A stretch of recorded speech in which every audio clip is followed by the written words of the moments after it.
大家好，我是跨界茶话间的阿峰。你有没有听过一种威胁？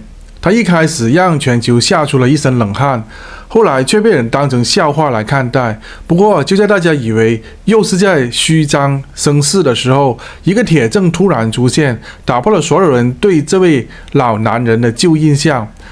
而更令人背脊发凉的是，这一次可能真的不是在开玩笑了。8月1号，距离现在不到3周，一个你熟悉的名字已经悄悄写好信，准备寄往20多个国家的总统府。谁会在这一场国际博弈当中被迫跪下？谁又能够成功的炸出底价呢？今天的故事绝对会颠覆你对于谈判、权力和经济手段的认知。我们先别急说出结局，因为整个局还藏着很多层。说到关税谈判，你可能觉得那是外交官才管的事，但你知道吗？这一场博弈的主角就是那个曾经靠一句"我要让美国再度伟大"打天下的男人唐纳川普。自从他重返政坛开始，媒体就不间断地追踪他的一举一动，尤其是这一场所谓的90天谈判期，本来是白宫对于全球释放善意的一次重大的经济政策。他们宣布，自从会在3个月内和各大贸易伙伴重新谈好合作条件。结果呢，你知道吗？90天过去了，美国真正谈成的贸易协议竟然只有2个，分别是英国，还有你可能没有想到的越南。这怎么会这样？是其他国家不愿意合作，还是说其实从头到尾这场谈判根本只是障眼法？但就在大家还在分析这些的时候，7月12日，一封信突然公布出来，让全球的金融市场都傻眼了。是的，就是那一封写给墨西哥总统的信。你知道信里面写的是什么吗？一句话：美国将从2025年8月1日起正式对墨西哥出口商品征30%的关税。注意，这不是可能，也不是如果谈不成就，而是直接说我要收了。重点是，这不是唯一一封。媒体说，接下来2天里面，川普陆续寄出20多封信，分别寄给日本、韩国、欧盟、加拿大，甚至印度和澳洲等等。信里面的内容各不相同，但核心意思只有一个：我要关税，你们要谈可以，没问题，先给我加点筹码。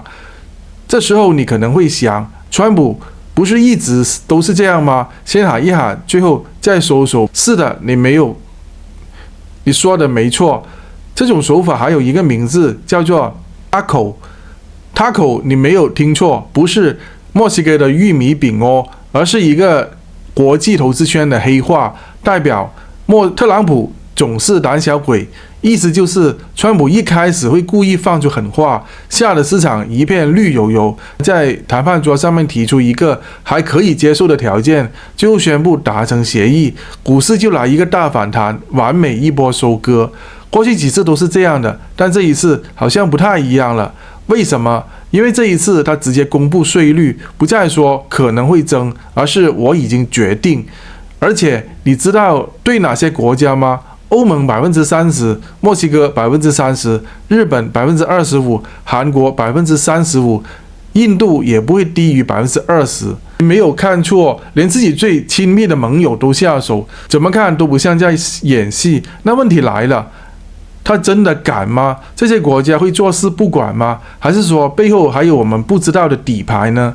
有意思的是，有些国家开始在临时协议上面匆匆忙忙、急急忙忙的动起来了。像印度最近就传出了已经跟美国私下达成了一个暂时的协定，让原本要征的税率降到20%以下，换得某一些电子产品的出口保障。加拿大也急了，美国白宫顾问直接在电视上面讲，我们谈的大门还没有关。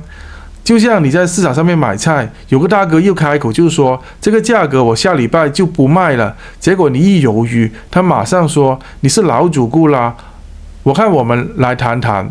可是这一次川普讲的话口气没有变，但做的事情却不一样了。他不再等，而是先发函，先定税率，先发狠话。连他的前任商务部长贝尔伯罗斯都说，川普已经准备好了不再装了。你觉得呢？是他终于要兑现承诺，还是说只是新一轮的更大的诈？说真的，川普这种谈判的风格，全世界已经见识过好多次了。但你有没有发现，他其实用的是家庭吵架逻辑来做国家的谈判？